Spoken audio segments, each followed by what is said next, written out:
Welcome, everyone, to another edition of VOM Live, presented by the Voice of Morgantown Network. As always, don't forget to subscribe. Today, we really appreciate it. As always, I'm today's host for your Colorado pregame, Rush Bishop. Thank you again for joining in today. And hey, this has been a football season where there's been a significant turnaround, just like we were all hoping that, hey, if it's not going to be the season we all imagined at that 8, 9, 10 win range where we were knocking on the Big 12's door right away, at least, hey, let's build some end of the season momentum so that we can do that for years to come. And I know a lot of you have been on top of me. Saying momentum, momentum, momentum. But we're in two seasons right now where that's crucial. The start of basketball season and the end of football season. I shouldn't have to go into detail why this is such a time for that to be a word. But here we are, and I'm probably going to say it a lot because we need to get some of that magic momentum going that can spill into next season.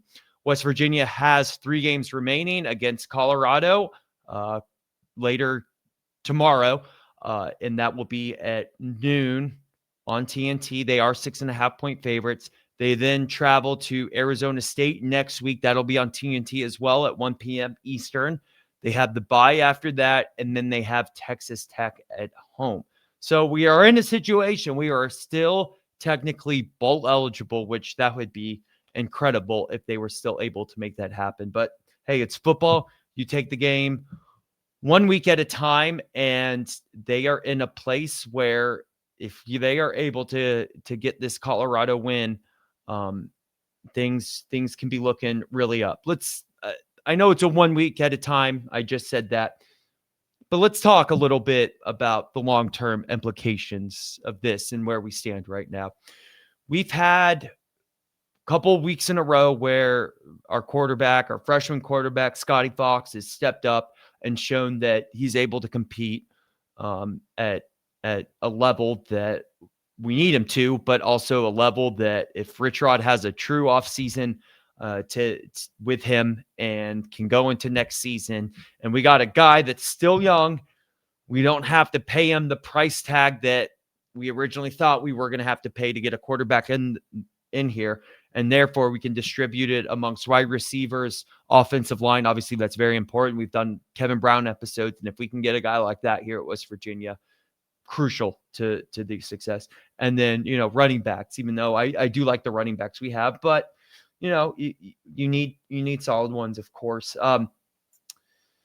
If Scotty Fox is the guy, if he can string together another couple games here and really solidify that he's our guy going into next year, it will be a big help for West Virginia. They'll already be ahead of where they thought they may have to be, going into the season, right? So played against TCU, a game West Virginia could have won. A couple things didn't go their way.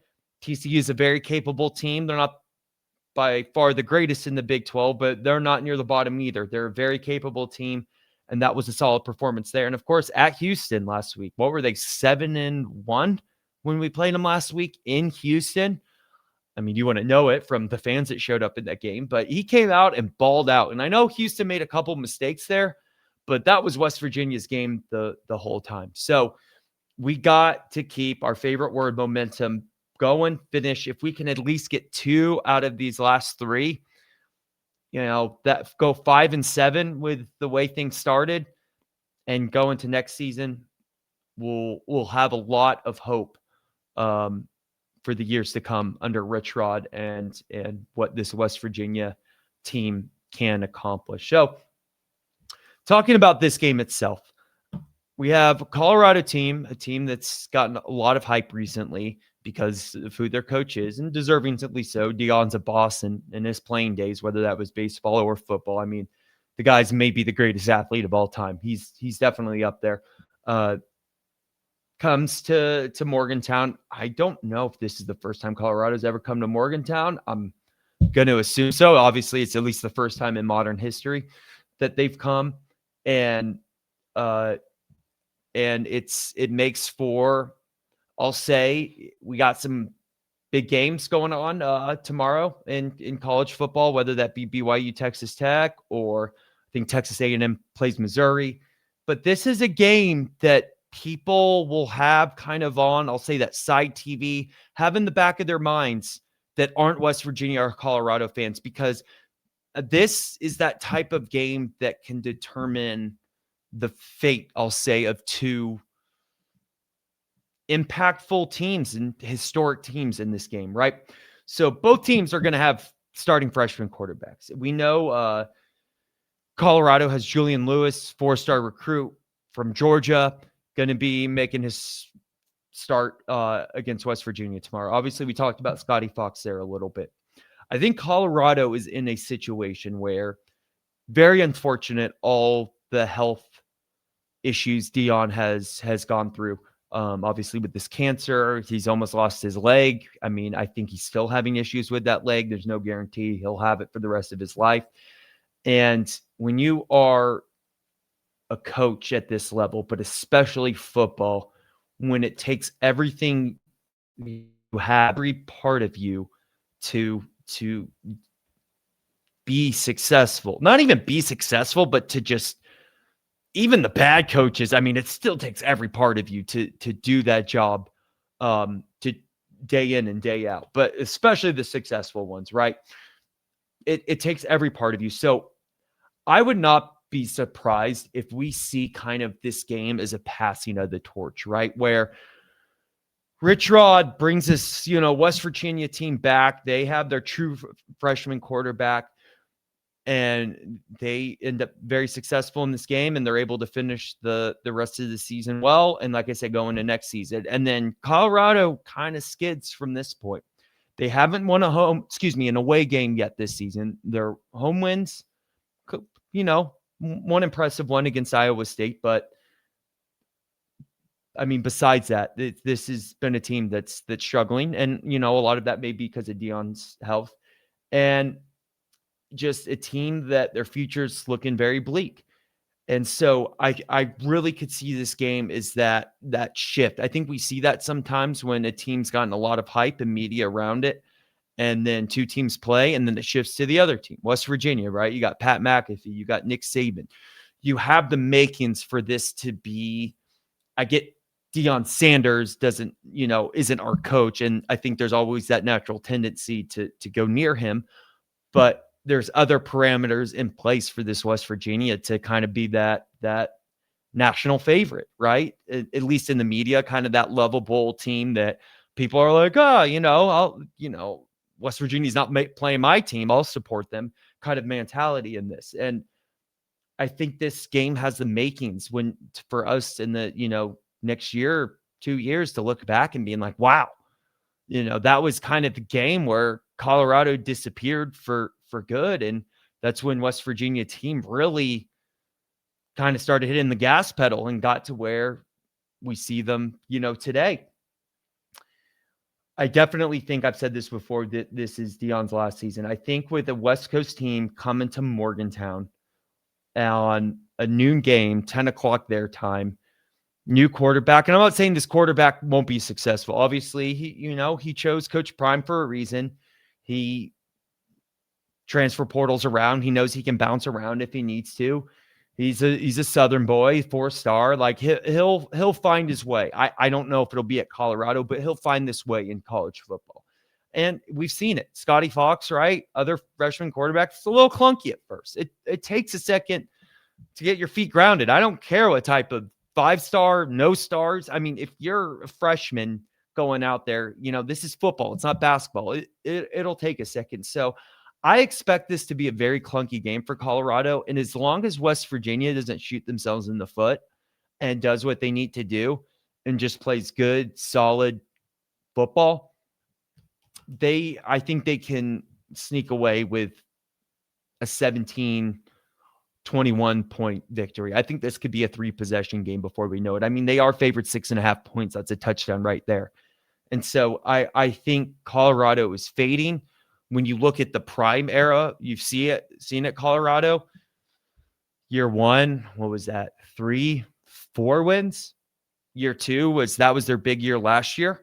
But they couldn't get to the Big 12 championship and lost to BYU and in the Alamo Bowl. And it wasn't, your bowl game that you kind of see now where, it's backups and third strings against each other. Both teams brought it to that game. It was kind of like a bronze medal trophy for the Big 12 last year. And BYU beat them good. This year too, BYU and when BYU and Colorado played against each other, it's a game Colorado probably should have won, but BYU found a way to do it. And I think that was the game that kind of let the wind out of the sails of Colorado. And you see where they are today. I think they're 3-6. So I really appreciate everything that Deion has done for college football. And I really appreciate him going to Colorado in the situation in which Colorado was able to go back to the Big 12. I know this isn't a Big 12, what we've seen, but this is a Big 12, that West Virginia is in now. And I think having him in the conference gives, for example, tomorrow we're able to watch a West Virginia versus Colorado, two teams that haven't done great this season, play against each other on prime time, no pun intended, TV. So to an extent, it does break my heart what he's going through. And, he's probably not going to be around long. And speaking of, a lot of people give Deion a hard time for, he's not coaching his son anymore. He's not interested. And I think it speaks to what we were saying earlier on this episode, that when you work so much as a college football coach, the fact that you're able to coach your son makes it so much better because you're not neglecting them in life, right? You see these coaches all the time either get divorced, they never see their families, their family situation's a mess. And Deion was able to coach his son and make up for that in a way.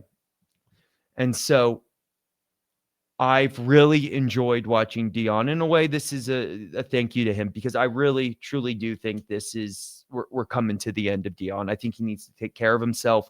I think he needs to be around here. He's great in the media. I think obviously everyone clearly loves him because of all the publicity he gets, even when his team's not doing too great. So again, this is an awesome matchup. I'm really kind of upset that I'm not able to be in Morgantown for this game and go to this one. I do think, like I was saying, this is that opportunity for West Virginia to be like, oh, I thought they weren't a good team. Dang, they are doing well. And we'll see them, hit their stride into the season going into next season. So I think this game has a lot of storylines. We went over a good bit attached to this game. I think this game is going to be a very successful one for West Virginia. I'm looking at 3 possessions here, maybe 2. Maybe they get, some garbage time points. Colorado does. West Virginia just needs to do the basic things, I think, in this one. Take care of the ball. Don't get caught up in any, trying to be, above the game plan or do too much at once or, any of that nonsense. Just do what you need. I think Rich Rod is definitely going to need to. I know he loves the tempo offense, but there are going to be times in this game that I think that's how a team like Colorado gets you, is when you get caught up in that stuff. So, definitely give your defense a breath. It's okay if we milk a little bit of clock. Obviously go, do the right combination of tempo and we'll milk a little off the play clock. What makes sense for the offense, back to our favorite word, momentum. We don't want to take away from that, but there are times where you got to feel the game and do what is right. So I'm excited for this one. I think this game's going to be a real treat. And at least I don't know when we play Colorado again, because I think the Big 12 schedule that they created only goes through next year. If I'm not mistaken, I'm pretty sure they put together a 4-year schedule. So this is most likely the last time we're going to have the ability to see Deion, at least in Morgantown, right? Maybe they do go back out at Colorado. Like I said, regardless, I think it's his last year. So like I said, looking forward to this one. And I think it's a real opportunity for West Virginia to continue to make a mark and do it on a national stage, which is very important. because we want that going into next year. We want those national primetime games. We've actually had a good bit of them this year. They haven't all been on in the plus. So got to keep at it. You got to do well in these spots and so eyes can notice. But anyway, talk to y'all later. Don't forget to check us out on our post game tomorrow and go visit us at voiceofmotown.com for our whole staff's predictions on this game. Appreciate you all. Have a good rest of your night and let's go Mountaineers. Some Morgantown, we break it first. WVU pride, we quench your thirst. No spin, all truth, loud and proud. Mountaineer nation, say it loud. The voice of Morgantown. VOA.